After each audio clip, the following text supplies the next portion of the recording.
የተመሰገነ ይሁን። ሁሉ ሰላም ነው። ደህና ናችሁ? ዛሬ ስለ ትዳር ምንነት በቃ በየቤቱ አሁንም እያየሁት ያለሁትኝ የትዳር ያለመስማማት ነገር አያለሁ። ያለመስማማት የተፈጠረው ምንድን ነው? እኔ ምን አድርጌያለሁ? እ፣ መጀመሪያውን መስራት የምፈልገው ወንዶች ላይ ነው። የሴቶች ደግሞ ሌላ ጊዜ እሰራለሁ። ወንዶች ላይ ሚስታቸው ላይ ምን አይነት አክት ምን አይነት ስለ ትዳራቸው መጨነቅ እንዳለባቸው ምን ማስተካከል እንዳለባቸው እነግራችኋለሁ ማለት ነው። ሴቷ ወይም ተቀባይነት ሚስቴ ተቀባይነት ወይም እኔን እየወደደችኝ አይደለም እየተንከባከበችኝ አይደለም ብላችሁ ወይም የሴት ልጅ አያያዝ እንዴት ነው ብላችሁ ለምታስቡ ለወንዶች ነው። መጀመሪያ ሴት ልጅ የምትፈልገው ማቴሪያል ስለተሟላላት ብቻ ሚስት ትሆናለች ማለት አይደለም። ራሷን ማዳመጥ ነው። የወንዶችን ችግር ማስተካከል ያለባችሁን ነው የምነግራችሁ። የሴቶችም ብዙ አለ፣ እነግራችኋለሁ። በሌላ ቪዲዮ እሰራለሁ ብዬ ነው እንጂ አብዛኛው የሴት ችግር አለ ማለት ነው። የወንድ ችግርም አለ፣ የሴትም ችግር አለ። ግን የኔ ችግር ነው እስኪ ማስተካከል ካለብኝ እኔ ላስተካክለው፣ እኔ ልተወው የምትሉ ወንዶች ማስተካከል ቅድሚያ ያለባችሁን እነግራችኋለሁ። ወደ ገደለው ስገባ አለብኝ የምትሉ ወንዶች ቅድሚያ አብራችሁ ተኝታችሁ ቅድሚያ ደህና አደርሽ በሏት እስኪ። አብራችሁ እኮ ተኝታችኋል፣ ወይም አቅፋችኋት ነው የተኝታችሁ። ደህና አደርሽ በሏት። ወይም ጅንጀና ላይ ልስራ መጀመሪያ። አይ ጅንጀና ላይም እስኪ ቀጥይበት ስትሉኝ እቀጥልበታለሁ። ከጅንጀና ጀምሮ መጣራት ያለበት ነገር ነግራችኋለሁ ማለት ነው። ይሄ ነጠላ ወፍ እግር ነው እየሰራ ያለሁት። ምንድን ነው የምትሰሩት ብላችሁ ለምትሉ እንዳትጨናነቁ ልመልስላችሁ ብዬ ነው ማለት ነው። ስለዚህ አቅፋችሁት እንደተኛችሁ ደህና አደርሽ በሏት። አኩርፋችሁ ተኝታችሁ ሊሆን ይችላል ምናምን ደህና አደርሽ በሏት። እግዚአብሔር ይመስገን። አንድ ሰላማው ላይ ብሎ መነሳትና ወደ ጸሎት መሄድ። ባልና ሚስት ሆነን እስኪ የጋራ ጸሎት ሰላማው ላይ ብለን የጋራ ጸሎት እንጸልይ ብላችሁ ተነስታችሁ ወደ ጸሎት። ያለዛ ሮጥ ብላችሁ ስራ ረፍዶ ምናምን ሊሆን ይችላል። ሴቷም ለማሰርም ሊሆን ይችላል፣ ለልጇም ለመስጠት ሊሆን ይችላል። ድጉድጉ ልትል ትችላለች። በቃ ሰላማው ላይ ብላችሁ ደህና አደርሽ ተባብላችሁ መነሳት። ደህና አደርሽ ስትባባሉ እግዚአብሔር ይመስገን ካላለች አኩርፋም ከሆነ እግዚአብሔር ይመስገን ይባላል።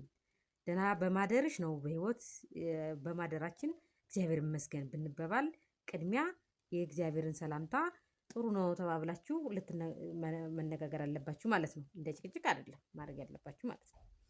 ከዛ ደህና አደርሽ ትላታላችሁ። እግዚአብሔር ይመስገን ካለችም ማለችም ካላለችም ቅር ብሏታል ማለት ነው። አይችን ሰው በምን ትልበላል? አይ ጠዋት ደህና አደርሽ ብያት እግዚአብሔር ይመስገን አላለችኝም ብሎ በዛው ማኩረፍ የለባችሁም። ድርሻዬ የኔ ነው። የሚስቴን የመገንዘብ ሚስቴን ትሪት የማድረግ የኔ ድርሻ ነው። ስለዚህ በቃ ቅራስ ብያታለሁ ማለት ነው። በምን ዘና ላድርጋት ብላችሁ ማሰብ አለባችሁ ማለት ነው። ከዛ ቁርስም ሆነ ምሳ ተዘጋጅቶላችሁ ሊሆን ይችላል፣ ወይም ሳይዘጋጅ ሊቀር ይችላል። ፍቅር ወይም ውዴ የሆነ ነገር ብላችሁ አቆላምጣችሁ ጠርታችሁ ከተቸገርሽ ተይው፣ ካልሆነልሽ ወይም ምንድነው ካነሰሽ ካልደረሰልሽ ተይው ነው። ደርሶልሻል በልቼ ልሂድ ደርሶ አይታችሁት ሊሆን ይችላል። ግን የእሷ ሞራል ብላችሁ ነው እንደዛ የምትሉት ማለት ነው። የእሷ ሞራል ስትሉ ደርሶልሽ ከሆነ እንዳይረፍድብኝ ልሂድ፣ አልደረሱልሽ ከሆነ ደግሞ ተይው አትጨናነቂ ስትሏት በቃ ቶሎ ብላ ያን አማርኛ ፍቅር የተናገራችኋትን ማለት ነው ያልሆነችውን ሆና ታደርስላችኋለች ማለት ነው። የወንዶች ችግር ነው። ወደ ሴቶች የቀላቀልኩትን እንዳይሆንብኝ የወንዶችን ማስተካከል ያለባችሁ ነው የምነግር። ሴቶች ላይ ማስተካከል ያለባቸው ሌላ ጊዜ እሰራለሁ። ግን አብሮ አንዳንዴ ተያይዞ የሚመለስ ሊሆን ይችላል።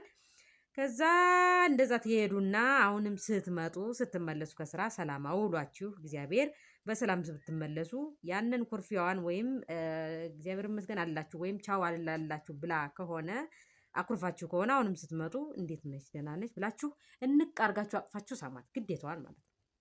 ግዴታዋን እንቅ አርጋችሁ ሳሟት። ሰው አለ የለም አይደለም። ከንፈር መሰሳም ነው ሰው እያለ ጥሩ የማይሆነው እንጂ ከዛ ውጪ ችግር የለም ማለት ነው። ከዛ ትስሟት አላችሁ አልሳምም ወይም እንደዛ ምናምን ልትል ትችላለች።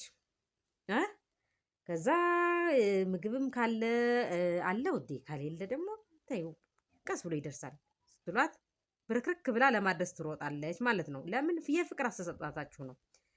ከዛ ቆይታችሁ አሁንም የሆነ ችግር ካለ አሁንም እያኮረፈቻችሁ ከሆነ ነይ በሆነ መስመር በሆነ እንትን መንገድ ላይ እስኪ እናውራ፣ እስኪ ላዳምጥሽ፣ ውሎሽ እንዴት ነበረ?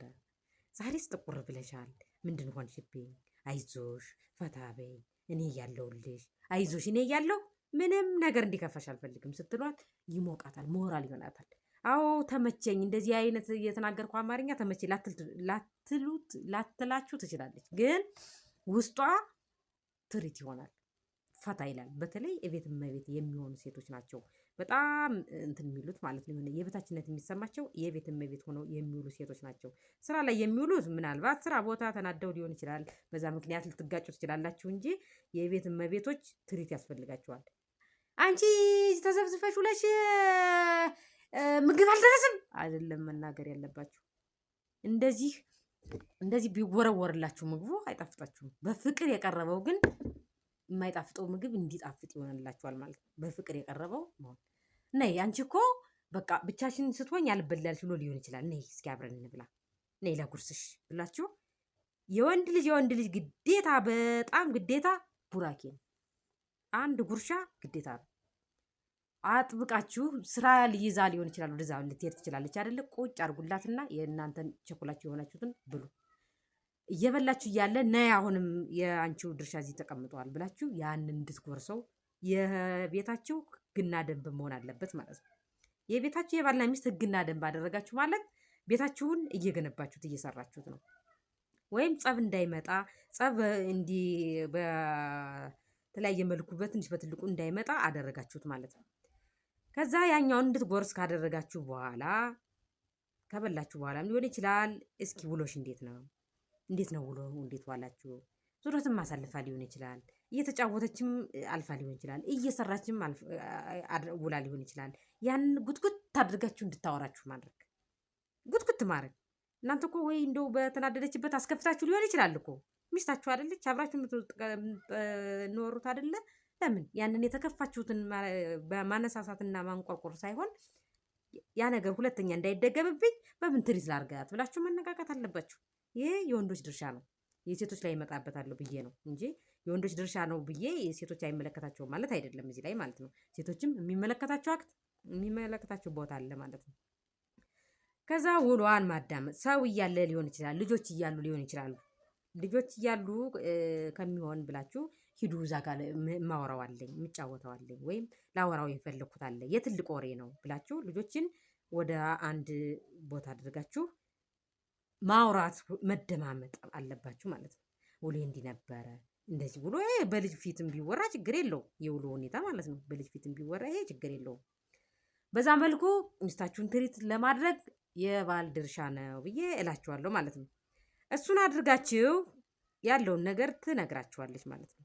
ባትነግራችሁ ደግሞ ሌላ ጊዜ አሁንም ትሪት የምታደርጉበትን ነይ እስኪ ሱቅ ላይ ካርድ ልግዛልሽ፣ ነይ እስኪ ሱቅ ላይ እማውራሻለኝ፣ ወክ እያደረግን እስኪ እናውራ ብላችሁ የሆነ 5 ደቂቃ ልትሆን ትችላለች። ያቺ ወክ የምታደርጓት ነገር ከባል ጋር ከሚስታችሁ ጋር ወክ በምታስደርጉበት ጊዜ እየናፈቃት ይሄዳል። እየደጋገማችሁ እሺ ባትልም ራሱ የሆነ ነገር ፈልጌ ነው ነይ አብረሽኝ፣ የሆነ ነገር ፈልጌ ነው ነይ እንደዚህ በይ፣ ልቅሶም ሊሆን ይችላል፣ ጓደኛችሁ ጋር ጎረቤትም ሊሆን ይችላል፣ አብረሽኝ እንድትሄጂ ፈልጌ ነው ስትሏት፣ አዎ በየቀኑ ለካ ይወደኛል፣ ለካ አብሬው ቢሆን የሆነ ኩራት ሆነዋለሁ፣ ለካ ምናምን የሚል ስሜት እንዲሰማ ታደርጓታላችሁ ማለት ነው። እንደዛ ሆናችሁ ውስጧን ማዳመጥ መቻል አለባችሁ። የከፋትን የሆነ ከጎረቤት ጣልታ ሊሆን ይችላል፣ የሆነ ከፍቷት ወይም ብድር ተበድራ ሊሆን ይችላል። ያንን በቃ ፍትፍት አድርጋችሁ ጉልጉል አድርጋችሁ እንድታወራችሁ ማድረግ አለባችሁ። ለማን ታወራዋለች? ለባል ካላወራችሁ ለማን ታወራዋለች? ያለዛ ቤት እያለች ሲኦል ያለች ነው የሚመስላት ማለት ነው። ይጨጫናታል ምናምን፣ ስራው አያያዝላትም። የሰው ፍቅር ሲፋቀሩ እንዴት ፍቅራቸው እንደሚገላለጹ በትቢያይታ ሊሆን ይችላል። የኔ ባልማ እንደዚህ ያደርግም፣ የኔ ባልማ አይነት ስሜት ሊሰማት ይችላል። ገባችኋ? ከዚህ ሁሉ እናንተ የሆነ አስከፍታችሁ ምናምን ከፍቷችሁ ሊሆን ይችላል በውስጣችሁ ማለት ነው። እኔ ያልመለስኩት ማን የሚመልሳት? እኔ ያላወራኋት፣ እኔ ፈታ ያላረኳት ማን ሚስቴን ፈታ የሚያደርግልኝ ብላችሁ ራሳችሁን መጠየቅ አለባችሁ። ወደ ሴቶች ጉዳይ እመጣለሁ። በዚህ መልኩ ራሳችሁን ዘና አድርጋችሁ ትዳራችሁን አድኑ እላለሁ። ብዙ በየቤቱ ትዳር የታመማለ የህይወት ታሪክ መጫወት የህይወት ታሪካችሁን መናገር ለምትፈልጉ ፊታችሁን ባታሳዩ እንኳን ጀርባችሁን እያሳየው ድምጻችሁን እንትን ብዬ የህይወት ታሪክ እንድታወሩና እንትን እንድትሉ ፈልጋለሁ። የህይወት ታሪኬን እንዲሰማል የህይወት ታሪኬን ማውራት እፈልጋለሁ። ለሰው ባወራ ለሰው እንትን ብናገረው ሰው ያስተምራል ለምትሉት አለው በየቤታችሁ መጥቼ የህይወት ታሪክ እንድታወሩ እንድቀርጻችሁ እሆናለሁ ማለት ነው። አንዳንዴ ስተነፍሱት ስታወሩት ይለቀላችኋል። አሁን አንዳንድ ብቻ ሴቶች የሚውሉት ማለት ነው። ሀገሬ በየቤቱ ያለ ስንት ቁስል አለ። ስንት ባልና ሚስት ሳይስማማ የቀራለ ስንት አይነት አለ። ስንት አይነት ነው የማየው። ስለዚህ ሐኪም በስልካችሁ አለ። ሐኪም ቀጣይ ክፍል እስከሰራላችሁ ሰላማችሁ ይብዛ።